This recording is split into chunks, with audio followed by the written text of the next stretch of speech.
High. তো তোমরা অনেকেই জানো যে আমি প্রেগনেন্ট আছি।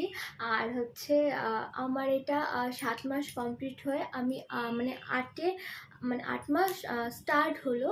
তো আমার এই মানে কিছুদিন ধরে অনেক প্রবলেম হচ্ছে।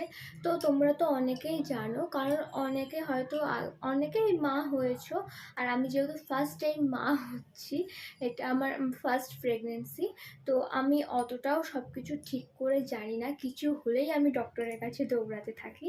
আর যতই বাড়ির লোক বলুক না কেন যে এখন এরকম হয়, তাও মানে আমার কেমন একটা প্যানিক টাইপের হয়, আর আমি ডক্টরের কাছে দৌড়াতে থাকি। তো আমার না এখন কি হয়, প্রচণ্ড নিঃশ্বাস নিতে কষ্ট হয়, পিঠে শিরদাঁড়ায় ব্যথা হয়, মাঝে মাঝে পায়ে প্রচণ্ড ব্যথা, রোজ সকালে ঘুম থেকে ওঠার পরে পায়ে ব্যথা হয়। আর মাঝে মাঝে একদিন দুদিন দেখলাম পায়ের পাতা ফুলে যায়। তো এইগুলো কি নর্মাল?